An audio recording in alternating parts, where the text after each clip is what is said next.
otherwise known as Hutcho, who passed away on Sunday the 25th of July at the age of 78. We gather here today under difficult circumstances with the current restrictions with COVID, and sadly there are some who can't be here with us today but are instead joining us via live stream.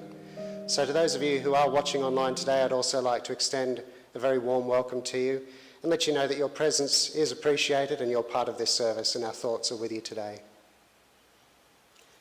There are many reasons why we gather here today for this service, and most important of those is to celebrate Bob's life, to be happy for the wonderful person that he was and the years that you were lucky to share with him. As we commemorate Bob's life in this ceremony, we take the opportunity to recall all of the things that made him special to each of you, to share some of the stories that you made with him along the way, and also to give thanks for the many happy memories that he's left you with. But of course, your emotions today will no doubt be tempered with the sadness that naturally comes as you say a final farewell to Bob in a physical sense. And Bob's passing leaves a hole in the lives of those who cared for him, and it's only normal to be experiencing grief as you say a final farewell to him today.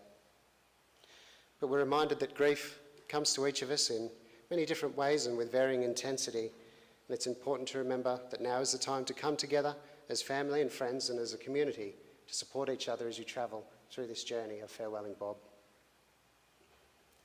Today's ceremony is an important part of that grieving process, but just as important are the days and weeks ahead when you should remember to continue to speak Bob's name, to share with those around you all of those wonderful things that you loved about him, those things that made you laugh, that sometimes perhaps made you cry, but of course most importantly the things that made you love him. It's by sharing those wonderful memories with each other that will help to heal the wounds that his passing leave. I'd like to take a moment now to light a candle that sits on Bob's coffin. So if I could ask Jen and Sue if you'd like to come forward, please.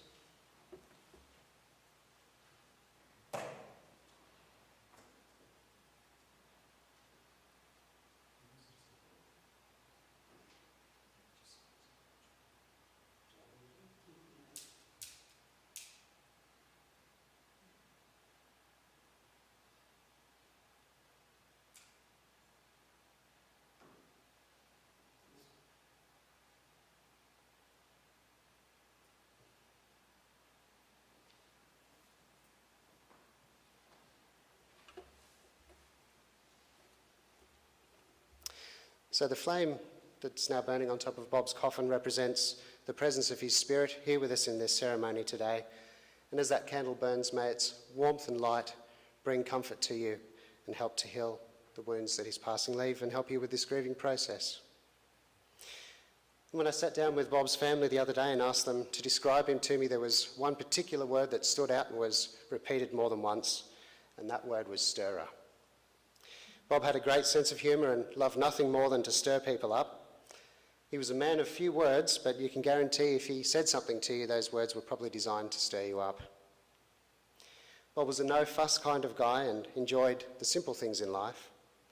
Some of his passions included beach fishing, keeping pigeons, golfing, and watching horse racing. He was a proper Coffs Jetty local and was well known by not only those in the Jetty community but also those in the wider Coffs community, with him having driven taxis around Coffs for many years. And throughout Bob's life he interacted with many different people from all walks of life, and his impact and influence has been spread far and wide. Having grown up at the Jetty, Bob was very heavily into the Coffs Surf Lifesaving Club as an old boy. He was also a member of the Mona Vale Surf Lifesaving Club too, and if you look on the inside of your order of service, you see a great picture of Bob in his Mona Vale days. Bob was often spotted down at the beach in the mornings walking with his sisters and was a loved member of the beer hotel community, which he spent many happy hours catching up with mates and enjoying a beer. And I know that the family at the pier will be watching the service today, with the service being streamed in the pub as we speak. Of all the things that Bob loved in life, however, none came before his family, particularly his siblings and his many nieces and nephews, great-nieces and nephews, and great-great-nieces and nephews. And spending time with his family the other day, it was quite obvious to see that he was a very much loved brother and uncle, I could certainly see that he played such a huge part in their lives and has left an everlasting impact on them. And I guess as we say a final farewell to Bob in a physical sense, it's important to remember that his influence and presence in your lives certainly doesn't end with his passing. The way that he interacted with and shared his special moments with those he cared with, the little traits and idiosyncrasies that made him unique to each of you, and the beautiful qualities that you loved him for have shaped the characters of all those who held Bob in their lives. And so a part of him will continue to live on in the personalities and actions of all those who knew him through life. The legacy that Bob leaves behind is the impact that he had on all of the people he came into contact with through life.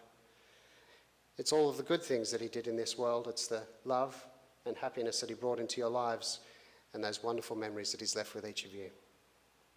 And we can certainly say that over his 78 years on this earth, Bob enjoyed all of the good things that life had to offer. He lived a rich and fulfilling life, and he certainly left his mark on the world and all of those that he leaves behind. And although we mourn the fact that his life has now come to its end, we can be glad in the knowledge that he is now free from any struggles or pain or cares that he faced in this life, and he's now resting in peace. And with that thought, I'd like to invite one of Bob's lifelong friends, Tom Strickland, to come forward and share a bit more about his life in the eulogy. Thanks, Tom.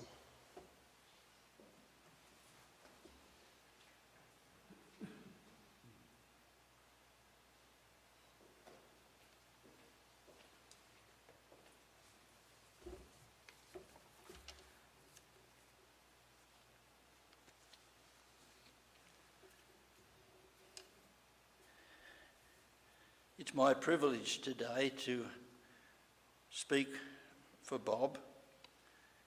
In doing so, I'm keeping a promise, because some years ago Bob stopped me and said, "I want you to participate in my celebration when I die." And I looked at him and I said, "Bob, you're a lot younger than me. I don't know that I'm going to be here for that." But since I am, it's my privilege to do that. Today we celebrate because Bob had a great life. Robert Mason Hutchinson was born in Tara Maternity Hospital in South Grafton on the 7th day of May 1943.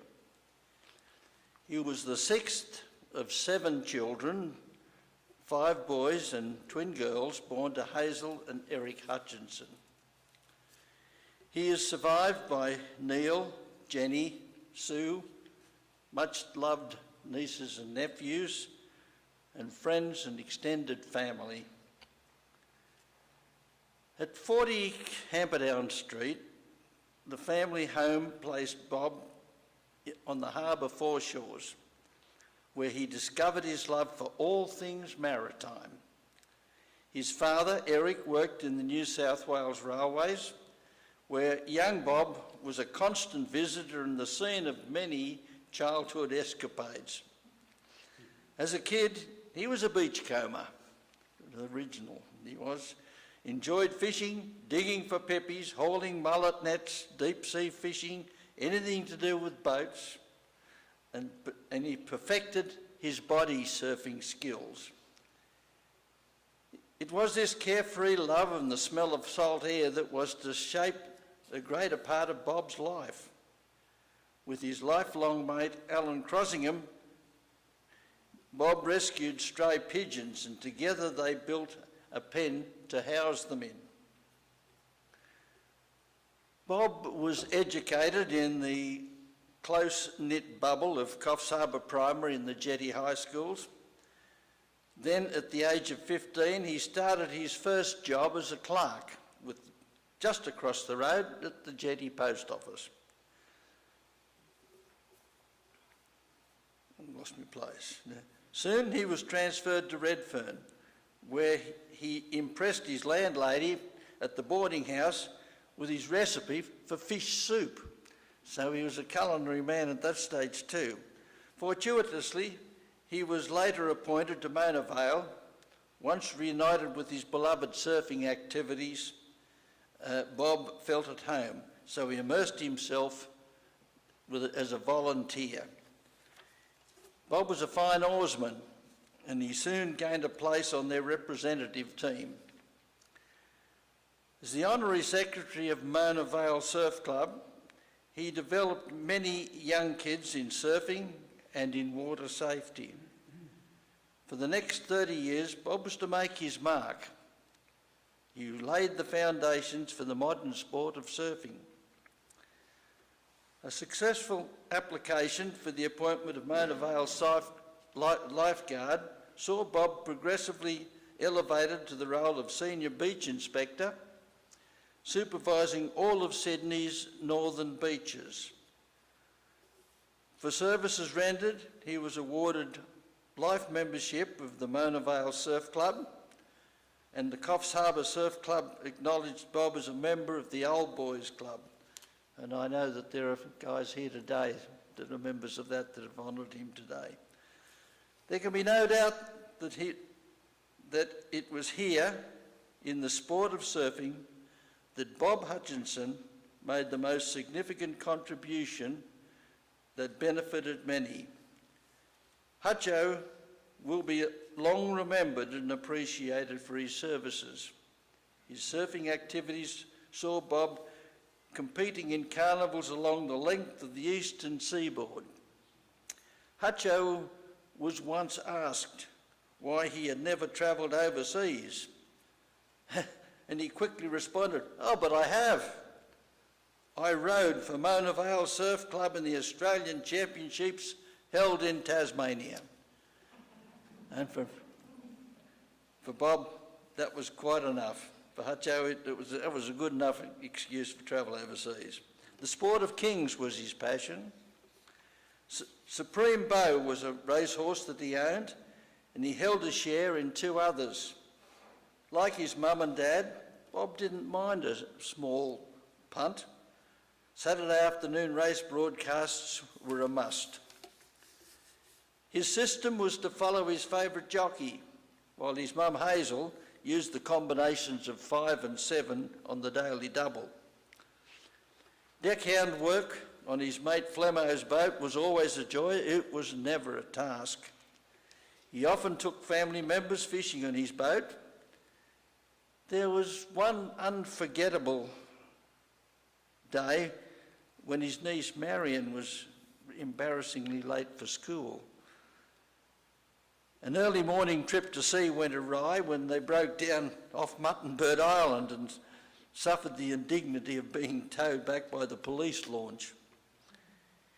She was not a good sailor in a swell. Sue was not a good sailor in a swell. According to Hutcho, she was a great contribution for burleying the fish. Hutcho's local was the Pier Hotel.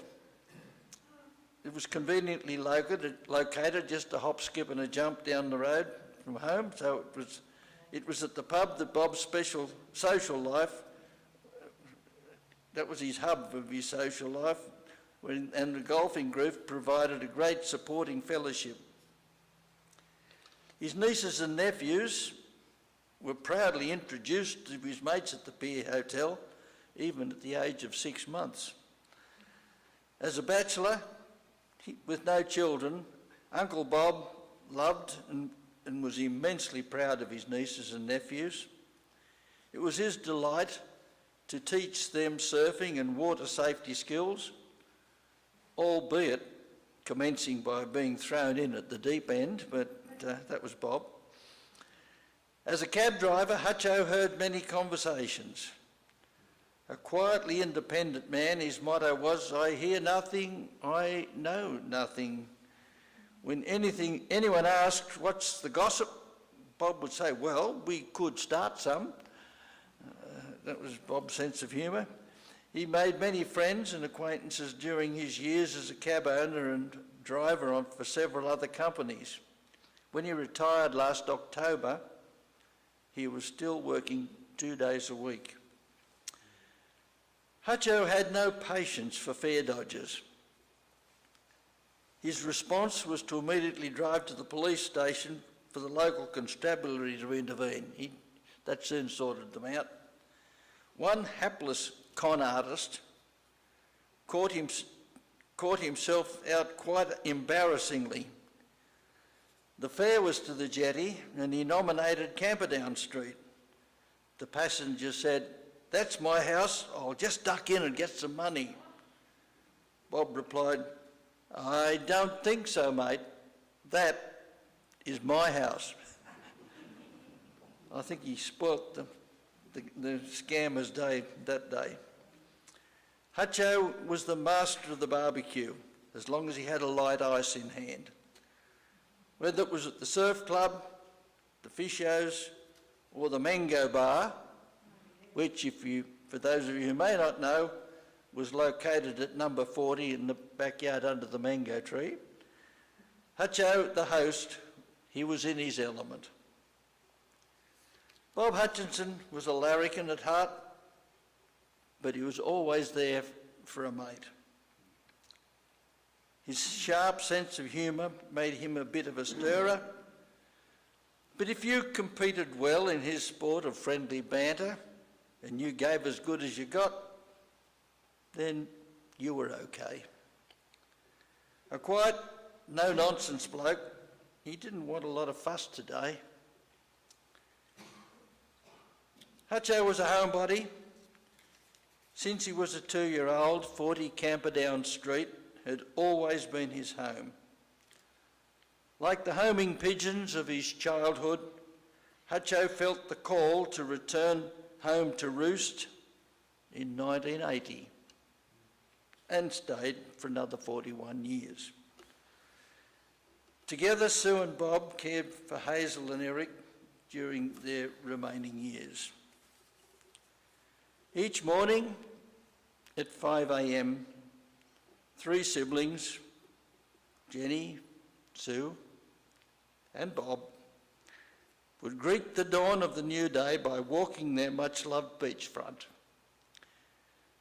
Together, they shared many sunrises.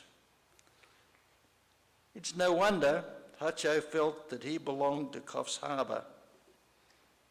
Everything he loved was here. Hutcho, we know that Coffs was your little bit of heaven, and we hope that your new status takes you to yet another level. You will always be remembered as a good mate. And yep, we'll see you at the surf club.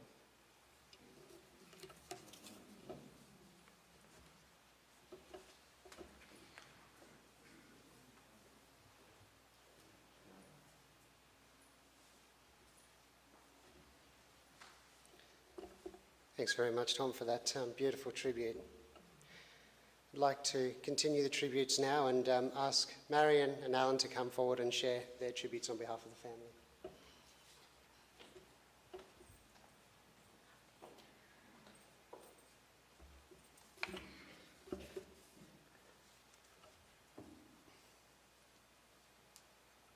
Good morning. As Matthew said first, but firstly, on behalf of the family, thank you for those that are viewing via streaming. Be assured that your thoughts and wishes are being felt and are deeply appreciated. Please stay safe. Welcome to all others that are present here today. Those that don't know us, Alan and Marion Bailey, children of Jenny, Bob's nephew and niece. We've just got a few things from family that we'd like to say. First one comes from our sister Narelle, who can't be here today. Goes, firstly to my beautiful mum and Auntie Sue. I'm so sorry not to be there in person with you both during this time. But we are thinking of you always and sending lots of love. I'm very thankful that I did get to spend some good times with Uncle Bob recently before all the COVID shutdowns. He's always been a cheeky character and had a unique sense of humour. I imagine as a younger man he would have been quite mischievous and lots of fun. Some of his antics with the surf club boat are legendary. A fun-loving larrikin at heart, and if you're a mate, then you're a mate for life. I know this is going over something that Tom just said, but I'll go through it again. When I was a kid, we used to go fishing in his boat out past Muttonbird Island before school sometimes. Usually a great time, up early before sunrise and enjoying the beauty of the jetty. Not so much on this one occasion when the motor seized and wouldn't start when we were moored on the northern side of the island and the anchor wouldn't hold. And the swell kept moving us closer and closer to the rocks.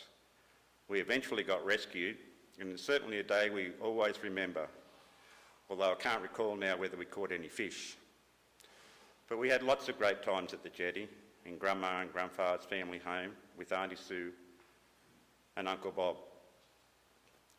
Uncle Bob was a great fisherman, a really good cook. He was loyal and kind, cynical and opinionated. He was a good bloke who cared for others. We all miss him and his funny sense of humour. Love you always, Uncle Bob. You can go next. I've got others, but... Yeah, okay. I just wrote a little tribute from myself because I told him I would. So, my early memories of Uncle Bob were Pippi hunting down on Front Beach, and then him insisting I tried the soup that he made, and me protesting loudly. Uncle Bob knew how to push my buttons, especially when I was an angsty teenager when he returned to live in Coffs Harbour after his city stint. I would argue, he would stir, and on it went. But then as I grew up, I learned not to react and began to see him for the big, soft, caring man he was. Oh, he still stirred, but I knew it was impossible to have the last word. Also repeating something, but I especially saw that soft side of him when my children arrived. One time when I was visiting, he grabbed my firstborn, Meg, and started off down the road. I asked him where he was going, and he said, "To the pier." And I said, "You can't take my daughter to the pub."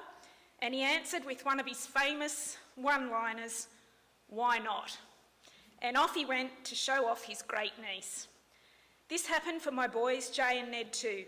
They all had their first pub experience with Uncle Bob at 6 months of age.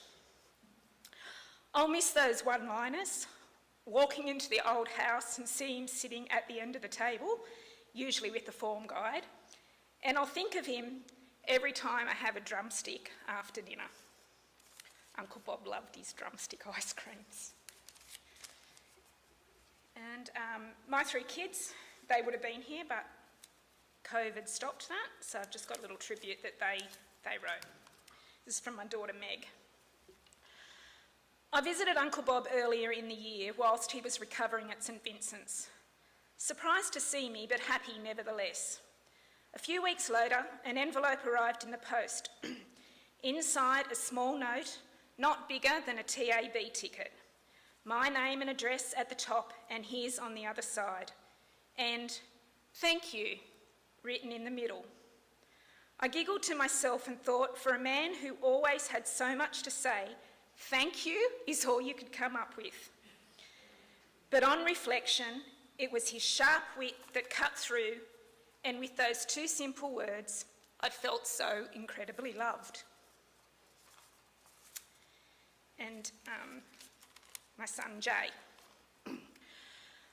I think my earliest memories of Uncle Bob are likely those drawn from looking at photos, our trip to the Pier Hotel and collecting boxes to slide down the grassy hill in the high school grounds. Uncle Bob's humour and demeanour was always hard to take as a child, but as we grew, we all learned to love him just as much as I know he cared and loved us all too. Some of my favourite memories with Uncle Bob are trips we took in his beloved Rocky to put crab pots in down the back of Iluka. He would let me drive the car and spend no less than half the trip rambling that it was a diesel and didn't need to rev so much. Even in recent years, we shared the same memories, but now he tagged along as we fished the beach in Southwest Rocks, seemingly happy just to spend time with us, enjoy the beach, and regularly offer his opinion. And my youngest, Ned. Some of my fondest memories of Uncle Bob are the time spent at Iluka. As the night would fall, out came the old prawning net with 2 long wooden poles at each end. At the time, I could barely reach the top. This didn't stop Uncle Bob insisting that the kids make their way into the deep end of the Clarence River in neck-high water, pushing our way against the current. Pulling the net ashore with torches in hand, we'd scurry to find the prawns we had just worked for, usually only stumbling across driftwood and the occasional prawn. The most recent time I was able to spend with Uncle Bob was an afternoon sitting in his beloved backyard looking out to the mango tree, catching up about the recent years. In what was obviously a tough time for him, I couldn't help but admire his positivity and witty humour, something of which I truly come to love. And now I've got a slight memory from my son, our son Jake.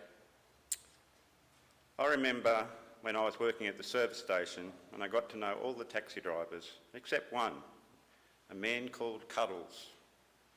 I racked my brain for ages as to who that was, until one day one of them let slip that it was Uncle Bob. I felt like I had this secret and I sat on it for months.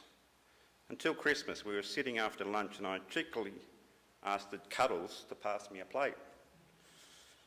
I got shot a look I will never forget, and I think I may have aged a bit in the process. He denied being called Cuddles, but I knew he was, and I knew he secretly loved it. That's all I needed to know about Uncle Bob. It's been said plenty of times already that Bob had had a simple life. He had friends for life. He had an unusual sense of humour. But to Mum and Auntie Sue, I know he was a great brother. He loved all his nieces and nephews. He'll be sorely missed. And I thank you all for being here today.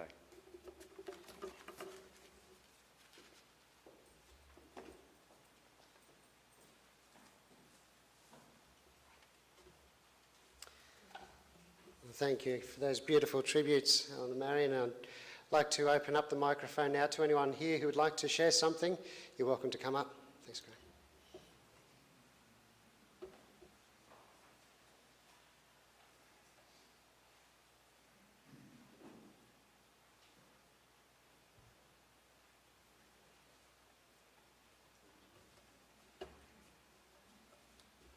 I wasn't going to do it, but I'm going to do it as Padre of the RSL and a member of the Mango Bar, and a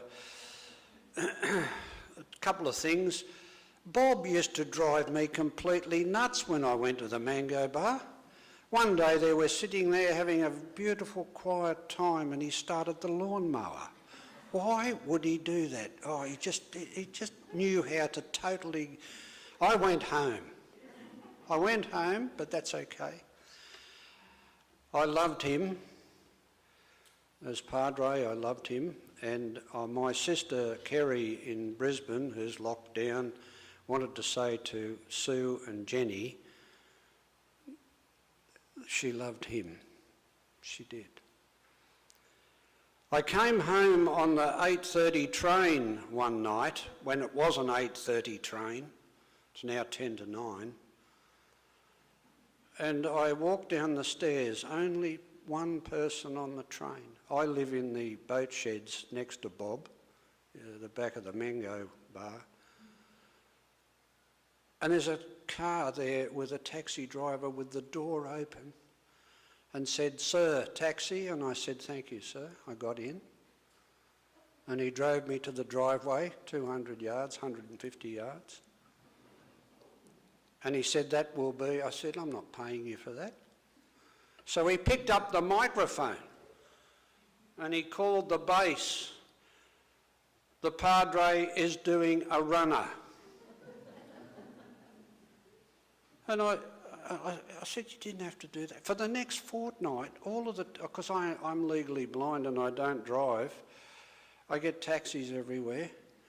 And every taxi driver said, Did you do a runner on old Bob the other night?" And I said, "Yes, I did."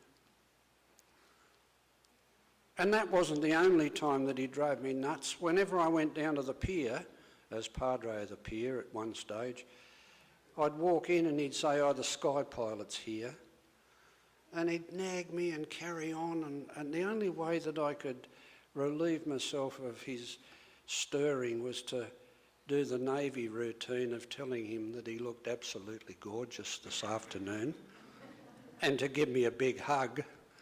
And he was the one that went. I didn't go. May the Lord bless you, Bob, and give you peace.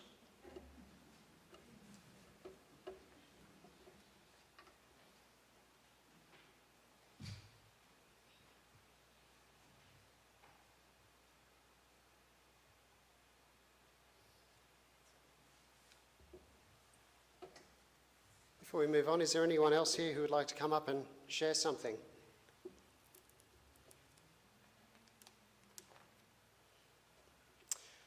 We're going to take a few moments now to watch a slideshow with some of the photos that have captured those moments of Bob's life. So as it plays, I'll draw your attention to the screen.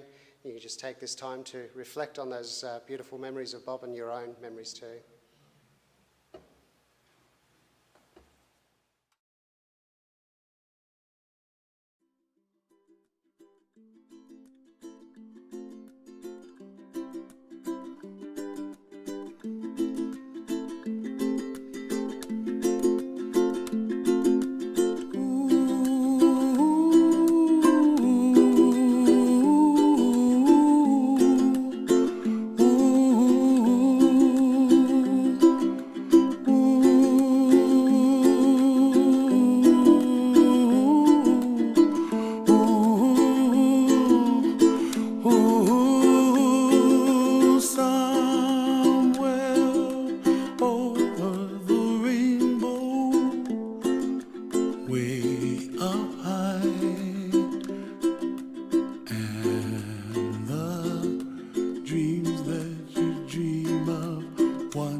up, that's where you find me, oh, somewhere over the rainbow, way up high. The dreams that you dare to, why, oh, why can't I?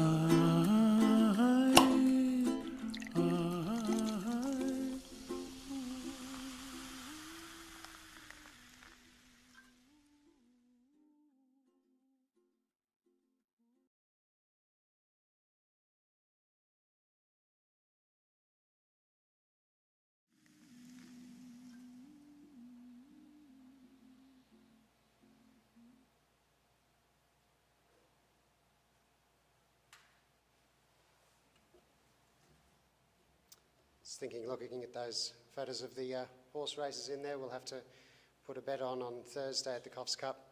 Hopefully Bob will bring us a bit of luck.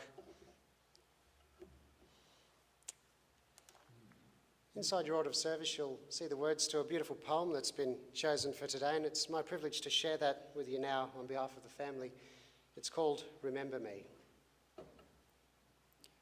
To the living, I am gone. To the sorrowful, I will never return. To the angry, I was cheated, but to the happy, I am at peace, and to the faithful, I have never left.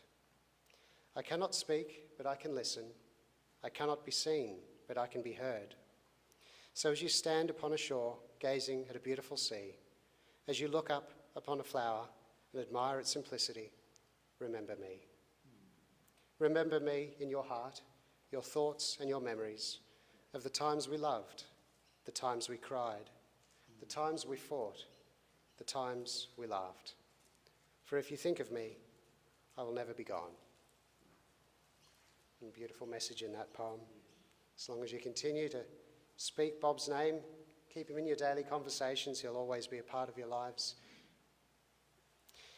Now, family and friends, we come to the part of the ceremony where we say a final farewell to Bob's earthly body and entrust his spirit to the next part of its journey. And as we do so, could I ask you, if you're able to please be upstanding.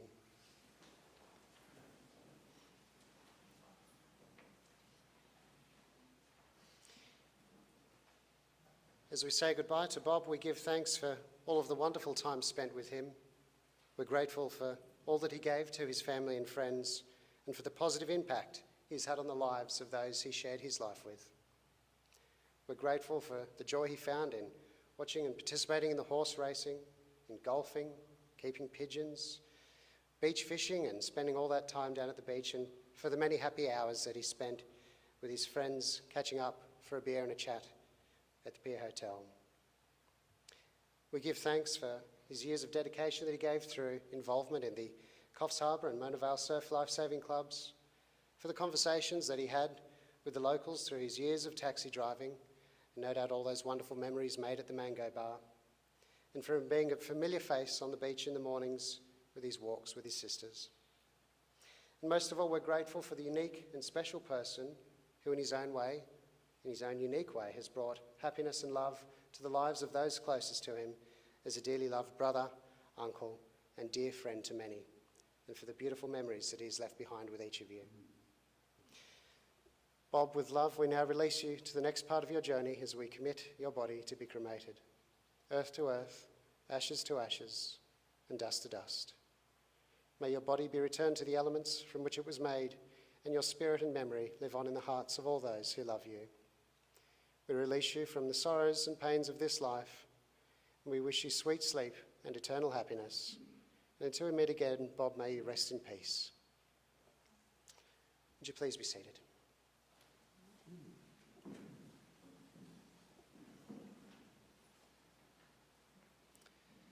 This brings us to the conclusion of our ceremony here today, and I'd just like to take the opportunity to thank each of you for being here, especially under these difficult circumstances, to honour and celebrate Bob's life, and also to thank all of you joining us via the live stream.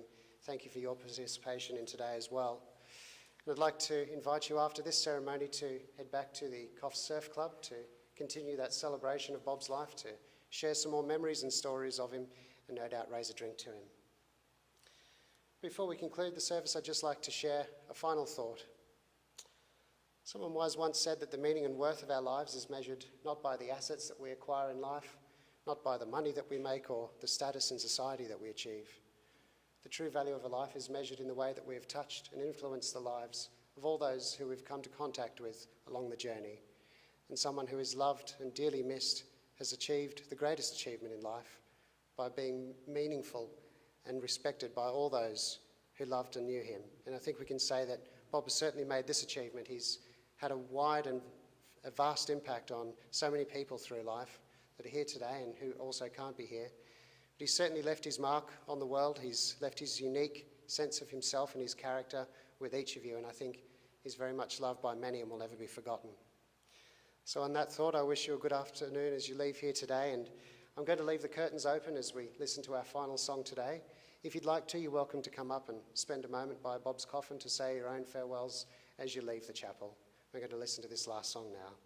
Could I ask you again to please be upstanding?